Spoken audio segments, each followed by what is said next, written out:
जिल्ह्याचे पालकमंत्री हे कार्यात असफल झाले हा दाखला त्यांच्याच भावाने कालच्या ट्विट करून दिलेला आहे.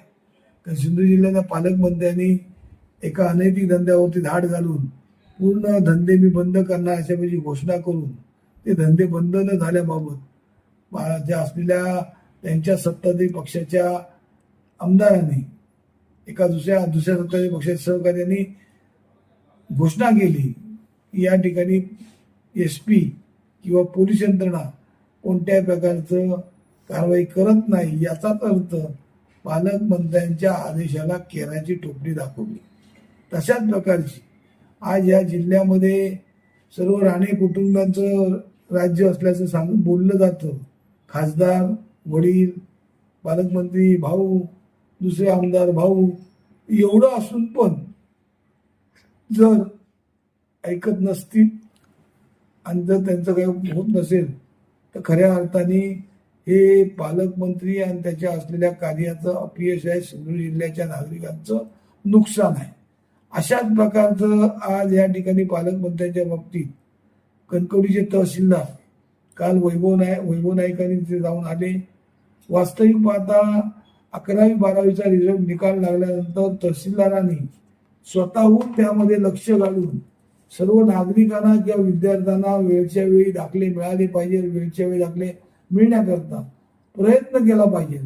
पण ते वैभव नाईकांच्याकडच्या स्टेटमेंटवरून AC मध्ये बसून राहून त्या ठिकाणी असलेल्या मुतारीकडे लोकांना तासनतास उभं करून त्यांना काही कोणती दाखले देण्यास विलंब होत होता.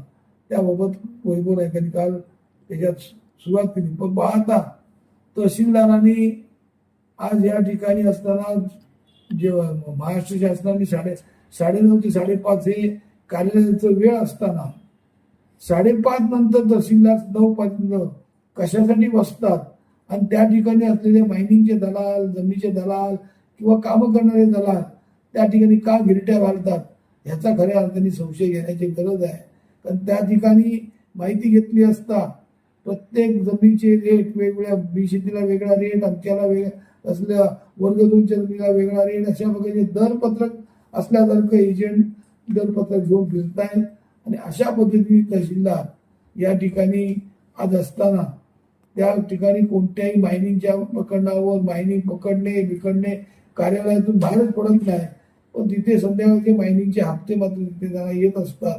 त्यामुळे तहसीलदार आज हेच तहसीलदार परत आता पालकमंत्री पाठीमागे लागून देवगड मध्ये रिक्त झालेल्या पदावर आपण या जिल्ह्यात राहू अशा प्रकारची चर्चा आता जनतेमधून किंवा कार्यकर्त्यांमधून किंवा दलालांमधून येत आहे. त्यामुळे पालकमंत्री जिल्ह्यात अशाच प्रकारचे भ्रष्ट अधिकारी ठेवून जिल्ह्यातल्या नागरिकांचा, जिल्ह्यातल्या असलेल्या सर्व थरातील लोकांचं नुकसान करत आहेत. कारण ज्या जिल्ह्याचे माध्यमिक शिक्षणाधिकारी शिंपी यांच्या बाबतीत सभागृहात मोठा गदारोळ झाला. त्या गदारोळानंतर त्यांना सक्तीच्या रजेवर पाठवून चौकशी केल्यानंतर त्या असलेल्या शिक्षण खात्याच्या संचालकांनी परत त्यांना सेवेत घेण्यासाठी जो निकाल दिला याचाच अर्थ मंत्र्यांचं कुठे काही चालत नाही आणि सरकारचं अधिकारी ऐकत नाही हे स्पष्ट झालेले आहे. आज मोठे नितेश राणे मराठ्यांचे किंवा मराठी माणसाचा मसीहा समजतात. पण आज ज्या मराठी माणूस किंवा असलेले सर्व महाराष्ट्रजन ज्या महाराजांच्या नावावरती राजकारण करतात, शिवाजी महाराजांच्या, त्या शिवाजी महाराजांचं एकमेव मंदिर सिंधुदुर्ग जिल्ह्यामध्ये, अख्ख्या जगामध्ये एकमेव मंदिर सिंधुदुर्ग जिल्ह्याच्या किल्ल्यावरती पेशव्यांनी बांधलेलं आहे. त्या मंदिराला 1 लाख आणि असलेल्या कबरीला 2.5 लाख हा वार्षिक खर्च. तो खर्च आता हिंदू जनजागृतीवाल्यांनी तो खर्च 12 लाखापर्यंत द्यावा अशी मागणी केलेली आहे. हिंमत असेल आणि जर खरोखर मराठ्यांचे मसीहा म्हणतात तर नितेश राणेंनी 12 लाखाची मागणी त्यांची पूर्ण करून दाखवावी. कारण नितेश राणे काही करू शकत नाही, सरकारकडे काही पैसे नाहीत. सरकार आणि मोदी सांगतायत की पैसे कमी वापरा, हे कमी करा, ते कमी करा, पण अधिकारी मात्र गाड्या मोठ्या मजेत मिरवत नाहीत. अधिकारी आपापल्या वैयक्तिक कामासाठी पण गाड्या घेऊन फिरत आहेत. त्यांना डिझेलवरती कोणत्याही प्रकारचं निर्बंध नाही. याकडे पूर्णतः नितेश राणेचं पूर्णतः दुर्लक्ष आहे.